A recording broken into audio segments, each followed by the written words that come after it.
Coming up, the New York Football Giants have done a lot of work in free agency. Some of the contracts tell you that they still have the options throughout this offseason to improve the roster. Should Giants fans be frustrated by it? Where should they be standing on the remaining free agents that are available? And how has all of this impacted the draft at the end of the month?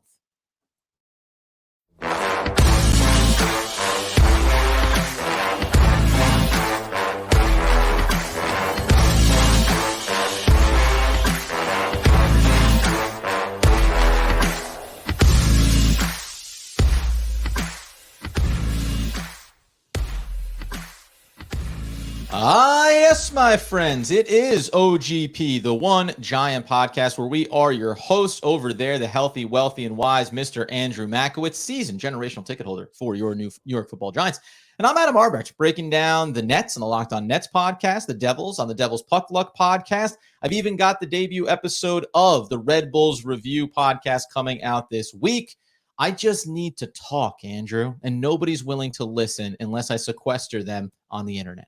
The jack of all trades, the man that wears many hats. That's what you are, my friend. I'm glad that you're carving out time to talk about the Giants offseason consistently while you have all this other stuff going on, especially like what's going on in Brooklyn. It's like, imagine that roller coaster over the last 18 months. But 18 months, the last 2 days. These guys can't. No, we don't need to. I digress, please. As we talk about the Giants, their offseason, and what they've accomplished so far. Yeah, I mean, the Giants, we've posted a couple of different questions on Twitter too, just saying, what do the Giants need to do to finish up the first wave of this offseason, which is free agency? You know, how do you feel about the players that the Giants were able to bring back from last season? How do you feel about the players that still remain unsigned or the Giants have let go, like guys like Nick Gates, Julian Love, and others that have a material impact on the team? Mm-hmm. And, you know, Adam, I think this episode, we should talk a little bit more about kind of like what's left. Not only like what's left out there in free agency, but what's left for the Giants to do in preparation for the draft.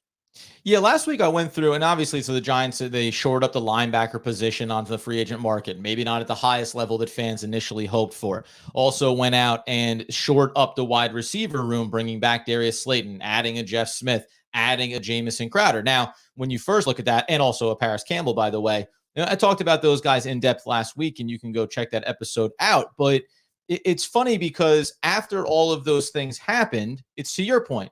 You had some guys, Feliciano, Gates, they depart. That kind of leaned into my mentality when people were saying, why are you dismissing the guy like Nick Gates? Because he's 28 years old. He's been injured a lot, and we've dreamt on what he could be. But it's not like there's a guarantee. And I think so much of this offseason has been trying to put some guarantees, put some safeguards in place for the upcoming season. So when I look at it, I'm at the place right now where if they made another marginal move here, great. Otherwise, I'm pretty much starting to turn my attention towards the draft and what they're going to accomplish there. Do you agree with that, or are you still eyeing a couple of guys that you think the Giants could reasonably pursue?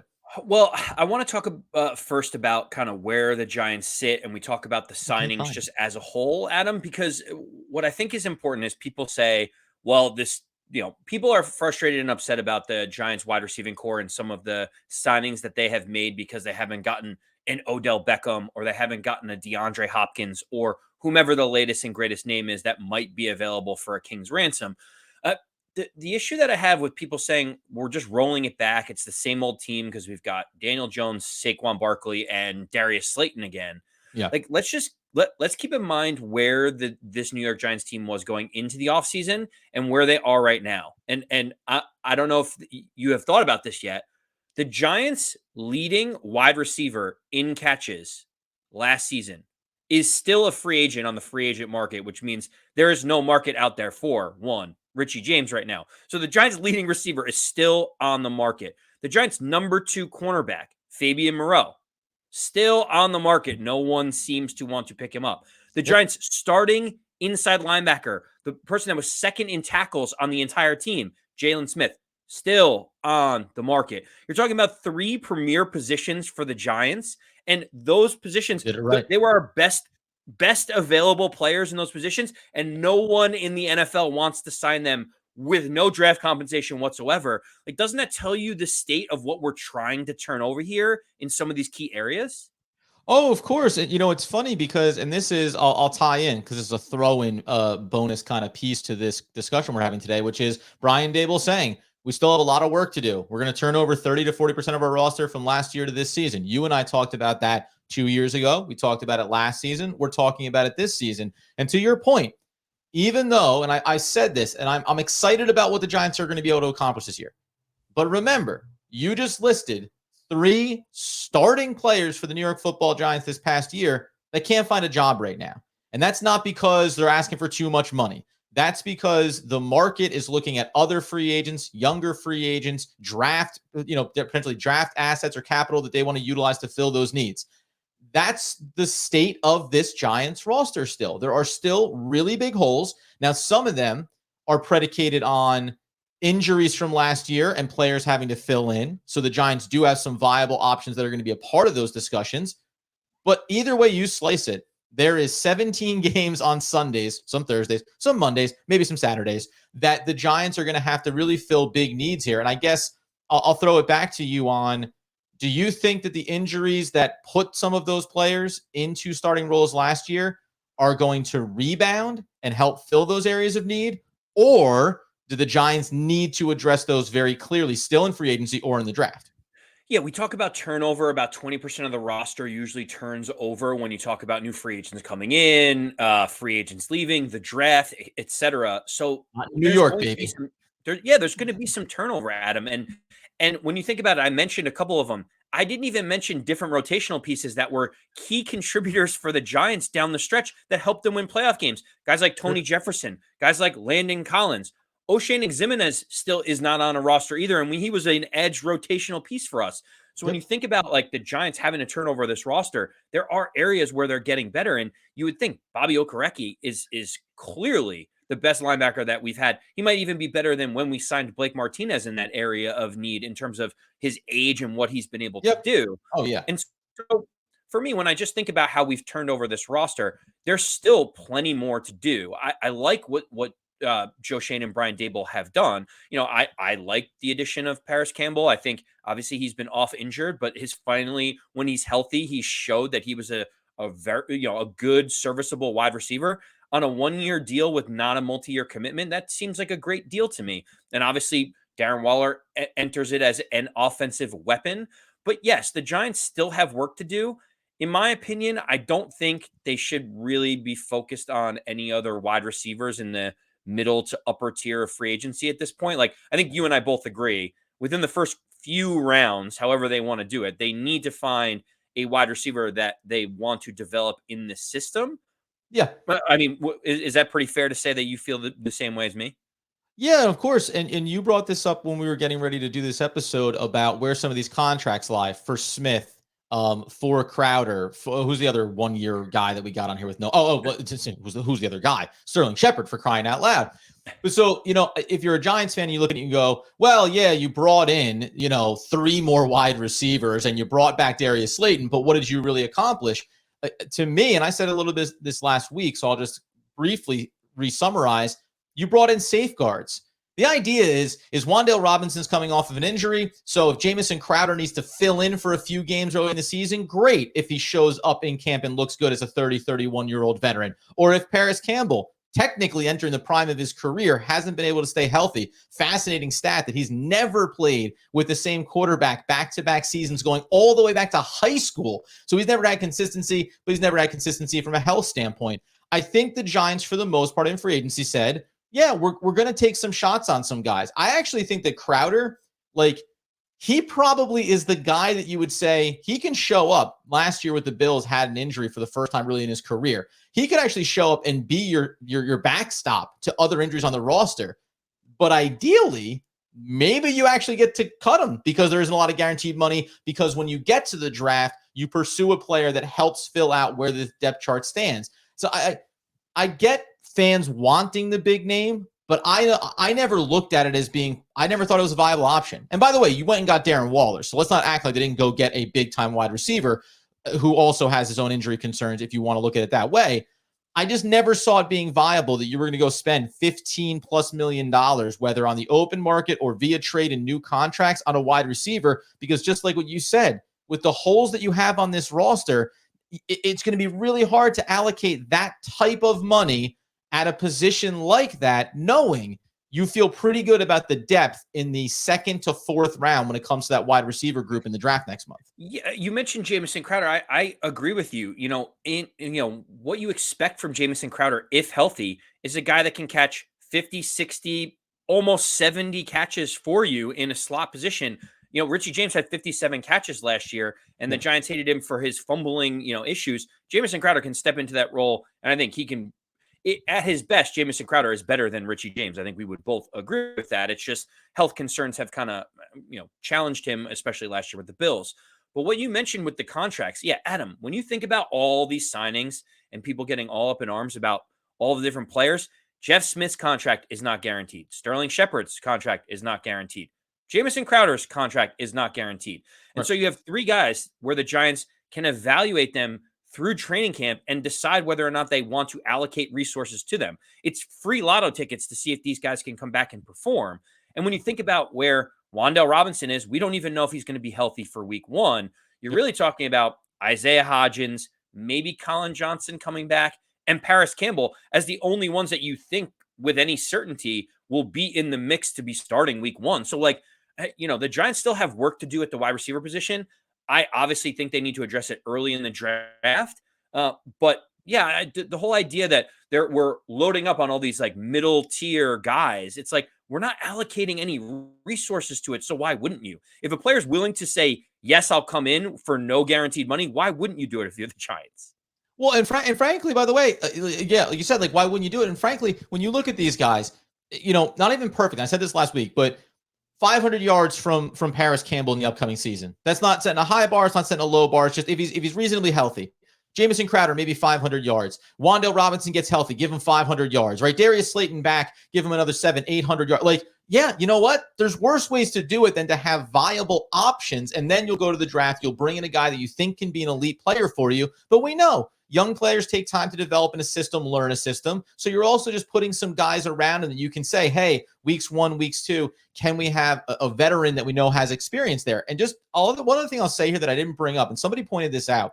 When I was talking about Darius Slayton, we were happy that he got brought back, and you start to look at his numbers and you say, why are we trashing him so much? Yes, the catching issues have been there. It's a 5th-round receiver that at times we said, hey, why don't you go be our number 1, which I think is certainly elevating expectations. But go back to last year. Remember, in the first 3 weeks of the season, he played 5% of the reps in week 2 and 19%, 18 total snaps in the first 3 weeks of the season. Didn't even see the field in week 1.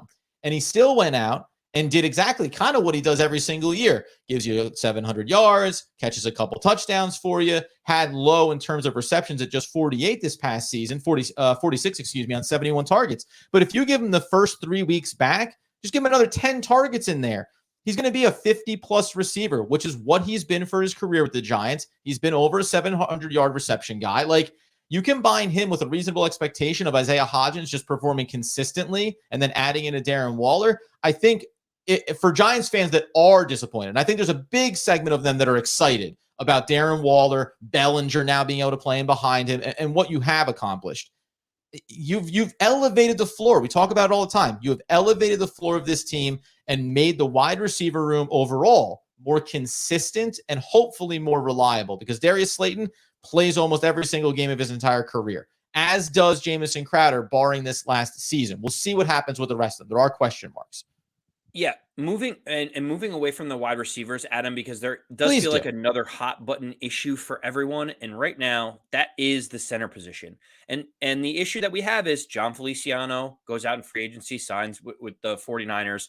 You have Nick Gates going to the Washington Commanders, going to a rival, leaving a little bit of a hole for the Giants. And right now, if you look at any of the depth charts, it's basically just Ben Bredeson and maybe a little bit of Shane Lemieux, kind of sprinkled in there to potentially, give him a challenge for the starting job. How do you think the Giants should be approaching this center position, knowing that the 2 centers that were pretty much there last year are completely gone right now? Yeah, I mean, I look at them the same way that you look at a Jalen Smith, though. These guys were fill-ins. Remember, you talk about Feliciano. That was, hey, come on in, be the starting center for the New York Football Giants. Nick Gates the year prior, when we thought he could be the guy, it was, yeah, keep rotating down the line on the offense until we find a spot where, because other better players show up, you end up getting kicked further and further to another position. And it's not to knock him by any stretch. I personally, and I know we talked about this, I think going back maybe last week or the week prior, when we think about addressing the area of need on the interior offensive line, right now for me, because of some of the wide receivers I've looked at 57, at 89, even at 128. And when you think about cornerbacks, unfortunately, it looks like Banks isn't going to be available there. There's some other guys. They have Eli Ricks, I think, is one that I've been looking at a little bit. There's another guy that I'll bring up his name here so I don't forget it. That could be in and around there. The question really becomes, how far back do you want to go with them? How deep do you want to go before you try to address that need? And by the way, another guy that was injured and had other people fill in for him, Aaron Robinson. I am so fascinated about how the Giants feel about him. How does Wink Martindale feel about him? On the one hand, fans are saying, remember, he was the starter. And on the other hand, you can say, yeah, but who else was going to be the starter if not him? So if he looks reasonable, then maybe you have some flexibility there. All of this to say, interior offensive line and the center position to me is the most important position that the Giants can address from now until the end of the draft. Because if you do not secure that spot, knowing that Azudu is maybe going to fight for the starting position at left guard with Shane Lemieux, that's currently what the idea would be. And then the right guard position has been a okay Glowinski on the last year of his 2-year contract. You have to get this right. This has to be a home run hit. And if that means drafting a center at 25, so be it. Because I can't run the risk of being at 57 and maybe missing out on another one. As deep as the offensive lineman class is this year, you cannot risk missing on this. This has to be like the home run hit of the offseason for Joe Schoen needs to be what he does at center. So it's interesting because it is I'm very long-winded today. Yeah. Well, listen, there's a lot to talk about. We're fired up on a Monday. So here's where I stand on this piece of it. So obviously the center position has been a rotating, revolving door, so to speak, for the Giants. And we haven't really had any consistency or continuity the last few years. Yep. So for me, I'm trying to think about what we saw from Ben Bredeson and what we saw from Shane Lemieux. Sure. Do you think that either of those two in a pinch can be a serviceable, at least replacement level type center? Because right now, I don't know if they can be. And if the answer is yes, then okay, you have those two compete with someone that you draft. If the answer is no, then I think you really have to take a look at what remains in free agency and say, do we need to do something for a year while we let our new center that we drafted in the middle rounds develop? And so I have this kind of like back and forth in my head where I'm like, if you don't think Shane Lemieux, because he's been off injured the last few years, or you don't think Ben Bredeson because his play hasn't been great, can be that backup there, like in case of emergency, we're good, then I think the Giants got to look at an old veteran like Ben Jones, the center from the Tennessee Titans who got released. The Titans saved about $3 or $4 million by cutting him. Look, he's 33 years old. He's going to be 34. He's not the long-term answer, and he's not the long-term solution for this team. But can we really go through another year of watching pressure be just drilled up front on Daniel Jones? I would much prefer getting a guy that was a 71.9 Pro Football Focus rating as our starting center for, say, $3 or $4 million, if that's what his market value is, while drafting a middle round guy to develop into what could be the guy, and kind of moving Ben Bredeson and Shane Lemieux along. I'm not against it. Like, I'm not against shoring it up. 33 years old is just on the edge of where, like, I feel like you could be inviting, by week 4 going, so what are we going to do at center? Because this guy looks a little old. He looks a little slow. Now, by the numbers, you can say he's been serviceable, obviously, at worst. And if you go across by whatever metrics you want to use, plugging in a 71.5 PFF, you'd be saying, that's a lot better than anything else we've been putting out there in recent years. So I'm not against it. I think it would come down to cost for me, right? So if you want to bring him in so he's on the roster and he can be beaten out right in camp, arguably, that's an option. My biggest pushback on that route would be saying, if you bring him in and it doesn't change, so if it marginally moves it, right? If you brought in Jones, does it stop you from taking a center at 25? Does it stop you at 57? Does it stop you at 89, right? How far back does it move it for you? And that's for Joe Schoen to determine, and for, Mike Kafka, Brian Dable. If you think that it moves the needle back where you can wait until the middle rounds to get a center of the future, great. But if it does anything less than that, then I think it's a waste of time and a waste of even whatever marginal money you're going to sign him for. And I'm still going to go back to the guy that still remains here, and I mentioned a couple of weeks ago, in McGovern. And I know that he's expensive. Like, I know that this is a guy that's going to cost you money. And the Giants currently have $3.2 something million still waiting for the official money from Kenny Golladay to get moved off the books, et cetera, right? I would go, if I'm going to make a move in free agency, it's going to be one like that. I'm going to find a way to get the money, to spend the money, and then I don't bother drafting a center at all this year necessarily, and I wait. Or maybe I do get one in the 6th round, the 5th round, the later rounds, and say, you have 2 years to develop because we're bringing in a high-level veteran that, yes, is going to cost us money in the short term, but I just can't risk having the question mark. And frankly, even if you draft a center high in the draft, it's not a guarantee that he's not going to have early season struggles, but you can at least dream on the idea of, by the middle of the season, we're going to see that this guy is going to be our center for the next decade. Yeah, I mean, Conor McGovern is looking for about $12 million a year is what I've heard. Obviously, he's still in the free agent market, so he hasn't gotten what he wants. There's also the rumors that Conor McGovern and Ben Jones are kind of waiting to see what happens with Aaron Rodgers, because Ben Jones has familiarity with the coaching staff. Right. Conor McGovern obviously was there previously. So I think there's a wait and see approach. Yeah, that's a good point about whether or not it stops you from doing something else. I think any player that is only signed on a 1-year deal that does not have a multi-year commitment is an area that should not stop you from drafting someone. Like, to me, that the whole point is, like, you want stability and consistency to continue on multiple years. So even if you sign Ben Jones for, say, $3 or $4 million or whatever the number is, that wouldn't stop me from taking a center in the 2nd round or the 3rd round, because you have that multi-year development. Where I think, Conor McGovern at 10 million plus, you're saying we just need an emergency guy behind him in case he gets hurt, because we're allocating all of the rest of our financial resources at addressing this position. So I kind of like the stopgap Ben Jones while developing someone, because I'm just not confident with what we have on the roster right now. Speaking of the Joneses, let's go ahead and round this out by looking at the draft here, because I think what we're both kind of saying is, barring being able to get some more money here and really pursue something of a certain level of expectation and quality of player, you're going to make marginal moves that aren't going to prevent you from addressing needs as you see fit in the draft. So when you look over at the draft now, where do you stand on the wide receiver room, the cornerback room, and what's going to go on here? Because I will side note tell you, when I saw that Julian Love signed with the Seattle Seahawks, I guarantee you, Charles Barkley, guarantee that he ends up probably having a career year this upcoming season with Seattle. Like, when you talk about fit, demeanor, personality, leadership, and then the style of when I saw that, I was like, what a great spot for Julian Love. Like, what a perfect landing spot for him. And when you see what Seattle's been trying to do in this offseason. But in terms of what the Giants need to address, that's another starter or another big significant contributor for the Giants. Kylie Ringo was the other one out of Georgia that I was talking about in that cornerback room. 35th overall. Deonte Banks, the guy I think we all would love to get, 25th. I just don't know if he's going to be there for the Giants. You can go down the list a little bit at that cornerback spot and talk about maybe a Jalen Jones, who I'm going to look at. I enjoyed watching Tyreek Stevenson at the Combine, who's going like 84th right now, at least on ESPN's big board.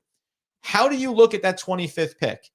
Because when I look at the wide receiver group there, man, I know maybe Flowers can, he can certainly have the skill set, and nothing about what the Giants did this offseason changes that. I just don't know if I love some of the guys that are in that target group there for the Giants at wide receiver in the same way that I look at upside for guys moving further back. Where do you stand at 25 right now positionally? Obviously, we can talk about center as well. Schmitz is the guy that everyone is circling and double stamping for the Giants to get there. Yeah, I mean, I still feel like center in the 1st round is just a little too high for me in terms of where, the way that your needle to 57, though. You're willing to go 57. A year ago, you never would have sniffed the center at 57. Well, so this year, you've moved an entire round up. I agree. I said that you should never really draft a center before the 3rd round. Like, that was always my feeling, because you see that most of the starting centers in the NFL are like 4th, 5th developmental round, some are even undrafted. Like, you can find these guys. And then also, when we talk about a guy like Ben Jones, yes, he's older, but you can get a starting caliber center that will at least be serviceable. Was a 78 in Pro Football Focus run block grade last year. You can get him for like $3 or $4 million. So the asset allocation to me doesn't necessarily match in that regard. So I'm not really looking at the center position in round 1. I think you nailed it. To me, it has to be one of those athletic positions where the NFL is going right now. And to me, it's either wide receiver or cornerback. It has to be. You see these contracts that are being given out to both of them. We've talked about this before. It's, it only goes up. It's 20, 25, $30 million for Tyreek Hill. You look at, big time cornerbacks are getting 20 to $25 million. These are massive positions of need for the Giants. And also you get the 50-year option to be able to lock them up. It's all going to be dependent on who's going to be there. You talked about, who's going to be there for the Giants. Deonte Banks would be great, the cornerback out of Maryland.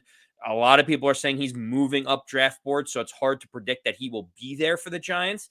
CBS Sports has him ranked as the 35th best prospect, right? So he could be there. But again, a classic Xavier McKinney falls to you kind of scenario for the Giants. I mean, you hope for it. Yeah, I mean, in an ideal world, that would be wonderful. We're talking about 10. We're talking about 10 picks would have to go by in terms of where people are projecting him. We talk about tight end not being there. I don't know. The more tape I have watched on Zay Flowers, the more I watch Zay Flowers, his ability to just move in space is incredible. Like, of all of the wide receivers, like Jackson Smith-Njigba is great. He was a little bit hurt. Like, I think he's going to go earlier than when the Giants are there. Jordan Addison is a very good prospect that I wouldn't be upset with if the Giants got. Quentin Johnson, I think there's a lot of question marks with his size and how it translates to the NFL. Zay Flowers for me. I know he's 5'10". Adam, if he is there, it just feels like it's a perfect mix for the Giants where, like, he's 5'10", so he has enough height where you're fine. He's shifty in space. He can make people miss. He's electric with the football. Oh, I feel like it would be a home run for the Giants to get someone like Zay Flowers. And I wouldn't have said that to you about a month and a half ago until I actually kind of looked at it and said, he just jumps off of the film tape when you watch him.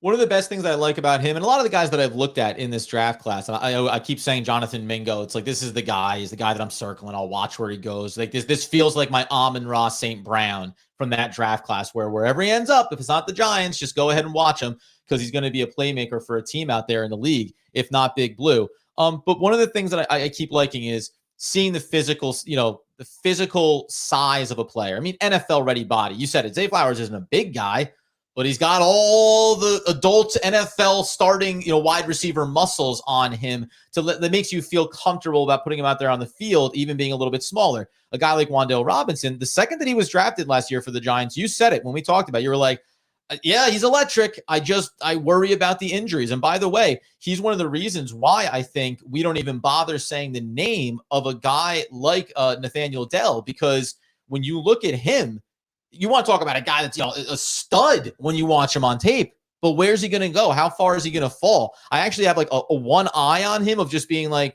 well, what if he's there at 57? Because his scouting profile is significantly better. What if he's there at 89? Like, you go through all these mock drafts and he keeps falling because he's too small and this and that. At some point, some team's going to get value there. If I'm going to go deep dive in on some of these wide receivers at the top there. A lot of the way that you described it, though, it's funny because Hyatt, Downs, you get to Jaden Reed, Michigan State. Like, a lot of these guys just present some area that it's not even a concern. It's just you go, I'm going to put this so cliche. Not sexy enough for the 25th pick overall. And Zay Flowers may be that guy, right? But a lot of these other dudes, you go, well, talk to me at 89. Because at 89, I feel like I'm almost stealing value with some of these players. It'll be interesting to see how they break down. So you go that route. The last thing that I'll say on this at the top of the draft, and I already, for everybody out there, starting April 1, I'm doing a prospect a day, every day, all the way to the draft. So we'll flesh out wide receivers. It's going to be 25th pick. Here's 7 options there, right? 57th, 89th, and all the way down. The only thing that I do wonder about is the run defense, is the interior of this defensive line, and understanding that you can't just sit here and say best player available trumps all when you're there at 25 and Zay Flowers is gone and Banks is gone as well. But there are defensive linemen in here, versatile defensive linemen that you start to look at, or at least you start to see and say, man, if you tell me that a player like Bressie out of Clemson, if you talk to me about a guy like Cansey out of Pitt, right? Like there are some dynamic defensive playmakers that are probably going to fall to somebody because everyone is pursuing the positional needs and wanting that first round value and that 5th-year option. I'm not saying the Giants should pivot to it, but it's going to be fascinating about whether or not the Giants stay if those first 2 options aren't there and go best player available, or try to trade back a little bit and let somebody else pursue some of that value. That, I think, to me is the most fascinating aspect of this, because as we said all episode here, the Giants have needs to fill. There's not going to be a position on that board at 25 that you won't be able to look at the Giants roster and go, yeah, we could use that. So how are they going to choose to approach it now, knowing that there's probably not going to be a lot more work done here in free agency? Yeah, that's the hard part, because we also talk about asset allocation. You're talking about there being some potentials there, but when you already have, especially on the defensive line, when you already allocate a bunch of money to Leonard Williams and Dexter Lawrence is about to get a huge payday, and the Giants are shoring up the defensive line, how early do you end up reallocating more assets to that position? It's hard, and that's the balance that Joe Schoen has to continue to think about. And I just keep going back to these. What are the most expensive positions right now, and how do we do it? The Giants have some tough decisions to make in the first round, knowing that at 87, they kind of, whichever way they go in the first round, they have to be able to be prepared to counter that in the third round. So Yeah, really interesting for me to think about where the Giants are going to go next. At the end of the day, my friends, the next thing that will come up here, I promised I didn't even do it, man. Mock draft. That's what needs to happen here following the combine, following the free agent moves. We have a little bit of a clearer sense of at least where the Giants' needs are, how soon we want to pursue them in the draft. So that'll be coming up here over the next couple of days. And I think, we're talking about 25. Obviously, it's critical. But then, as Andy just mentioned, what happens there dictates what happens at 57, at 89. Don't have 100 anymore. 128, 162, 172. That's kind of the cutoff here in terms of feeling like real quality players that you could have come in and be contributors here. O'Shane Exhibit, as you mentioned, there's gaps at the depth positions, even at the positions that we know we have really talented players. So there's a lot for the Giants to accomplish. We'll start to take a look at that as we move into April here coming up. And you know that you can get us on all the platforms, YouTube, the podcast feed, wherever you get those needs fulfilled. Andy, though, I give you closing thoughts because this is your segment. At the end of the day is an Andrew Makowitz staple. No, at the end of the day, I really want the Giants to address the wide receiver position early on in the draft, whether that is one of the first 2 picks, maybe the third. You could kind of guilt me into, depending on how you want to address some of the other spots. But listen, everyone's like, these players aren't going to be available when the Giants pick. Well, there are going to be players available. Someone's going to drop. There are 5, 6, 7 different wide receivers. There are going to be a bunch of quarterbacks that go early on in the draft that push some of these really good players up, back into the back end of the first round. Yep. So for me, I'm liking that you're going to do a player a day, Adam. I'm really excited about that. And maybe you start with someone like Zay Flowers versus Jalen Hyatt or something like that to really get everybody excited about what could happen for the Giants at the end of the first round. And that's going to be the approach to it, right? Is like, convince me that you don't need to take Zay Flowers if he's there at 25. So you look at the wide receivers behind him and see if you can convince yourself of that. Likewise for every other position on this roster. Get us everywhere, man. We'll be back in talking all things New York Football Giants. But until then, as Andrew Makowitz would want, need, and nay, demand the people know. As always, let's go Big Blue.